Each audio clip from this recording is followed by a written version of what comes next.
गुरुर्ब्रह्मा गुरुर्विष्णु गुरुर्देवो महेश्वरः गुरुर्साक्षात् परब्रह्म तस्मै श्री गुरुवे नमः।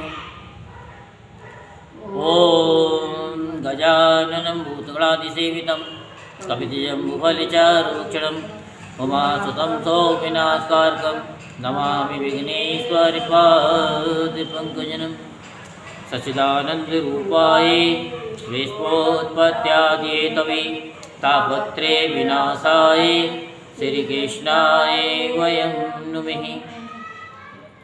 आज हम आपको श्रीमद्भागवत महापुराण के छठे स्कंद का 13वां अध्याय सुनाते हैं, तो आप ध्यानपूर्वक सुनिए। इंद्र पर ब्रह्म हत्या का आक्रमण के बारे में आपको सुनाया जाएगा। श्री सुखदेव जी कहते हैं कि महादानी परीक्षित वृत्रासुर की मृत्यु से इंद्र के अतिरिक्त तीनों लोक और लोकपाल तत्क्षण परम प्रसन्न हो गए। उनका भय, उनकी चिंता जाती रही। युद्ध समाप्त होने पर देवता, ऋषि, पितृ, भूत, दैत्य और देवताओं के अनुचर गंधर्व आदि इंद्र से बिना पूछे ही अपने अपने लोक को लौट गए। इसके पश्चात ब्रह्मा, शंकर और इंद्र आदि भी चले गए। राजा परीक्षित ने पूछा कि भगवान, मैं देवराज इंद्र की अप्रसन्नता का कारण सुनना चाहता हूँ। जब वृत्रासुर के वध से सभी देवता सुखी हुए, तब इंद्र को दुख होने का क्या कारण था? श्री सुखदेव जी ने कहा कि परीक्षित, जब वृत्रासुर के पराक्रम से सभी देवता और महर्षि अत्यंत भयभीत हो गए, तब उन लोगों ने उसके वध के लिए इंद्र से प्रार्थना की, परंतु वे ब्रह्महत्या के भय से उसे मारना नहीं चाहते थे। देवराज इंद्र ने उन लोगों से कहा कि देवताओं और ऋषियों, मुझे विश्व रूप के वध से जो ब्रह्महत्या लगी थी, उसे तो स्त्री, पृथ्वी, जल और वृक्षों ने कृपा करके बांट लिया। अब यदि मैं वृत्र का वध करूं तो उसकी हत्या से मेरा छुटकारा कैसे होगा? श्री सुखदेव जी कहते हैं कि देवराज इंद्र की बात सुनकर ऋषियों ने उनसे कहा कि देवराज, तुम्हारा कल्याण हो। तुम तनिक भी भय मत करो, क्योंकि हम अश्वमेध यज्ञ कराकर तुम्हें सारे पापों से मुक्त कर देंगे। अश्वमेध यज्ञ के द्वारा सबके अंतर्यामी सर्वशक्तिमान परमात्मा नारायण देव की आराधना करके तुम संपूर्ण जगत का वध करने के पाप से भी मुक्त हो सकोगे। फिर वृत्रासुर के वध की तो बात ही क्या है। देवराज, भगवान के नाम कीर्तन मात्र से ही ब्राह्मण, पिता, गौ माता, आचार्य आदि की हत्या करने वाले महापापी, कुत्ते का मांस खाने वाले चांडाल और कसाई भी शुद्ध हो जाते हैं। हम लोग अश्वमेध नामक महायज्ञ का अनुष्ठान करेंगे। उसके द्वारा श्रद्धापूर्वक भगवान की आराधना करके तुम ब्रह्मा प्रियतन समस्त चराचर जगत की हत्या के भी पाप से लिप्त नहीं होंगे। फिर इस दुष्ट को दंड देने के पाप से छूटने की तो बात ही क्या है। श्री सुखदेव जी कहते हैं, परीक्षित, इस प्रकार ब्राह्मणों से प्रेरणा प्राप्त करके देवराज इंद्र ने वृत्रासुर का वध किया। अब उसके मारे जाने पर ब्रह्महत्या इंद्र के पास आई। उसके कारण इंद्र को बड़ा क्लेश, बड़ी जलन सहनी पड़ी। उन्हें एक क्षण के लिए भी चैन नहीं पड़ता था। सच है, जब किसी संकोची सज्जन पर कलंक लग जाता है, तब उसके धैर्य आदि गुण भी उसे सुखी नहीं कर सकते। देवराज इंद्र ने देखा कि ब्रह्महत्या साक्षात चांडाली के समान उनके पीछे पीछे दौड़ी आ रही है। बुढ़ापे के कारण उसके सारे अंग कांप रहे हैं और 6 रोग उसे सता रहा है। उसके सारे वस्त्र खून से लथपथ हो रहे हैं। वह अपने सफ़ेद सफ़ेद बालों को बिखेरे ठहर जा इस प्रकार चिल्लाती आ रही है। उसके श्वास के साथ मछली की सी दुर्गंध आ रही है, जिसके कारण मार्ग भी दूषित होता जा रहा है। राजन, देवराज इंद्र उसके भय से दिशाओं और आकाश में भागते फिरे। अंत में कहीं भी शरण न मिलने के कारण उन्होंने पूर्व और उत्तर के कोने में स्थित मानसरोवर में शीघ्रता से प्रवेश किया।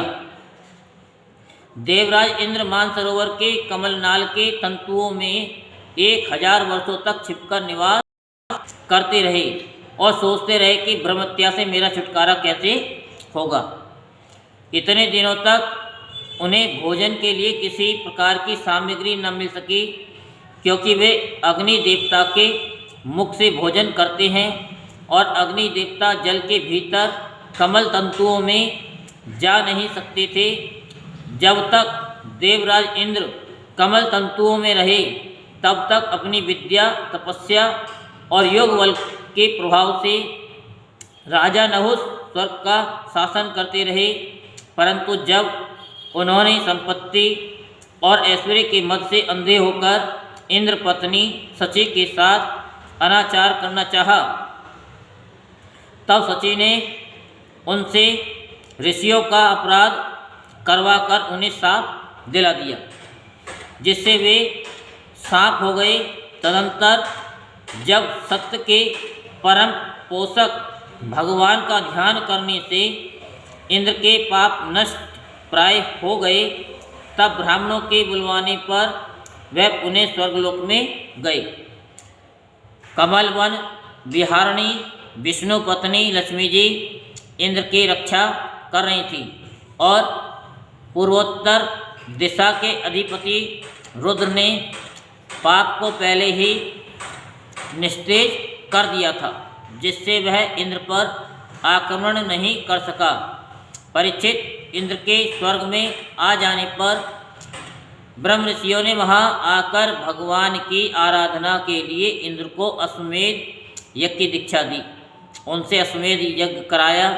जब वेदवादी ऋषियों ने उनसे अश्वमेध यज्ञ कराया तथा देवराज इंद्र ने उस यज्ञ के द्वारा सर्वदेव स्वरूप पुरुषोत्तम भगवान की आराधना की, तब भगवान की आराधना के प्रभाव से वित्रासुर के वध की वह बहुत बड़ी पाप राशि इस प्रकार भस्म हो गई, जैसे सूर्य देश से कुहरे का नाश हो जाता है।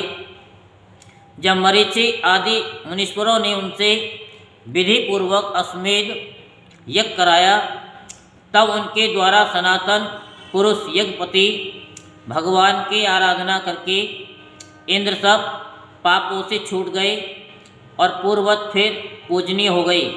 परीक्षित, इस श्रेष्ठ आख्यान में इंद्र की विजय, उनकी पापों से मुक्ति और भगवान के प्यारे भक्त वित्रासुर का वर्णन हुआ। इसमें तीर्थों को भी तीर्थ बनाने वाले भगवान के अनुग्रह आदि गुणों का संकीर्तन है। ये सारे पापों को भी धो बहाता है और भक्ति को बढ़ाता है। बुद्धिमान पुरुषों को चाहिए कि वे इस इंद्र संबंधी आख्यान को सदा सर्वदा पढ़े सुने। विशेषतः पर्वों के अवसर पर तो अवश्य ही इसका सेवन करें। ये धन और यश को बढ़ाता है, सारे पापों से छुड़ाता है, शत्रु पर विजय प्राप्त कराता है तथा आयु और मंगल की अभिवृद्धि करता है। यहीं पर श्रीमद् भागवत महापुराण के छठे स्कंद का 13वां अध्याय संपूर्ण होता है। बोल वृंदावन बिहारी लाल की, बोल बांके बिहारी लाल की। गोविंद हरे गोपाल हरे गोविंद हरे, जय जय प्रभु दीन दयाल हरि, जय जय प्रभु गोविंद हरे गोपाल हरि गोविंद हरि। घन श्याम हरे नंद लाल हरे घन श्याम हरे जय जय यशोदा के लाल हरे जय जय यशोदा के जय कृष्ण कन्हैया श्याम हरे जय कृष्ण कन्हैया राधे पति राधे श्याम हरे राधे पति राधे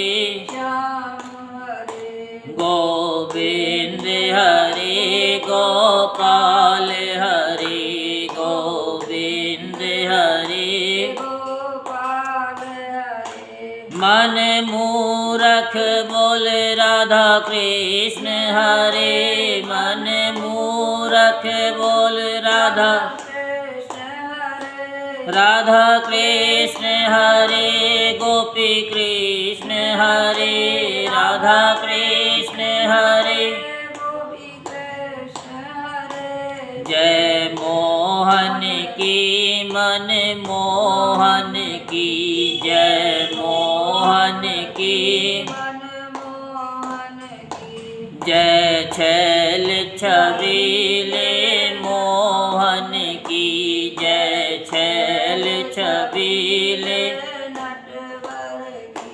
जय ज्योति स्वरूप निरंजन की जय ज्योति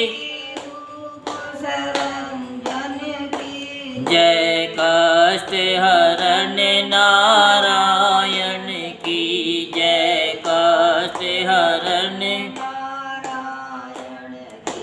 गोविंद हरे गोपाल हरे गोविंद हरे